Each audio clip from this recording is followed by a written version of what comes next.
Assalamualaikum warahmatullahi wabarakatuh. Bismillahirrahmanirrahim. Alhamdulillahirabbil alamin. Para pemirsa pendengar ceramah sore yang dirahmati Allah Subhanahu wa taala. Manusia adalah makhluk ciptaan Allah Subhanahu wa taala yang tak pernah luput dari dosa dan kesalahan. Hampir setiap hari manusia melakukan dosa dan kesalahan. Bahkan banyak sekali dosa dan kesalahan yang tak pernah kita sadari, baik kecil maupun besar. Lalu apakah Allah akan mengampuni dosa-dosa kita? Dalam Al-Quran Allah berfirman dalam surat Nuh ayat 10 yang berbunyi, Faqultu astaghfiru innahu kana ghaffara. Faqultu, maka aku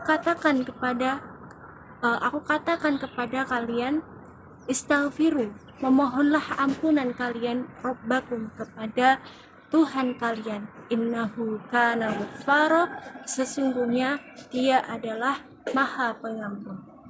Itulah mengapa Allah Subhanahu wa taala memerintahkan kita untuk memohon ampunan sebanyak-banyaknya. Salah satu cara memohon ampunan yang paling mudah adalah dengan mengucapkan satu kalimat saja, yaitu kalimat istighfar. Astagfirullahaladzim.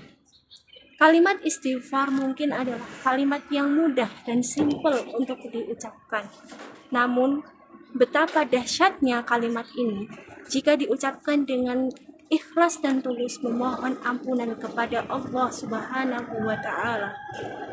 Bahkan, kalimat istighfar tidak hanya untuk memohon ampunan saja kepada Allah Subhanahu wa taala. Kalimat istighfar dapat menjadi solusi atas permasalahan kehidupan yang kita jalani. Dalam satu riwayat yang dikisahkan oleh Al-Hasan, bahwasanya dirinya pernah didatangi beberapa kali oleh sahabat-sahabat lain untuk meminta bantuan atau meminta nasihat atas permasalahan hidupnya.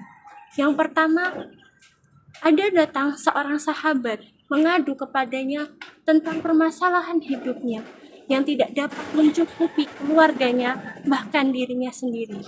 Orang itu mengadu dan merasa terbebani akan hidupnya. Ia datang kepada Al-Hasan untuk meminta pertolongan, meminta nasihat, meminta arahan pada Al-Hasan. Al-Hasan menjawab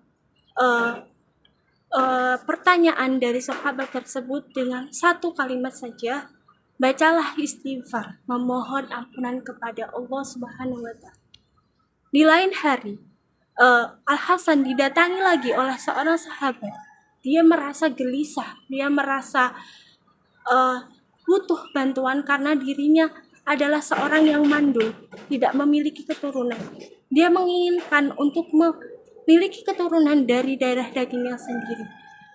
Namun, lagi-lagi Al-Hasan hanya menyampaikan satu kalimat kepadanya, yaitu istaghfiru, beristighfarlah, memohon ampunan kepadanya. Di lain hari lagi, datanglah seorang petani kepada Al-Hasan. Ia meminta pertolongan, meminta nasihat atas kegelisahannya dikarenakan tanah yang ia gunakan untuk bertani, tanah yang ia miliki sangat kering dan tandus. Bertahun-tahun lamanya ia bercocok tanam di tanah tersebut, tak ada hasilnya. Yang ada malah kerugian yang didapatkannya karena tanamannya kering dan mati. Lalu apa jawaban Al-Hasan? Jawaban Al-Hasan hanya satu, yaitu bacalah istighfar, memohon ampunan kepadanya. Betapa mengherankannya Al-Hasan ini atas pertanyaan dan jawaban dan solusi-solusi yang dia berikan.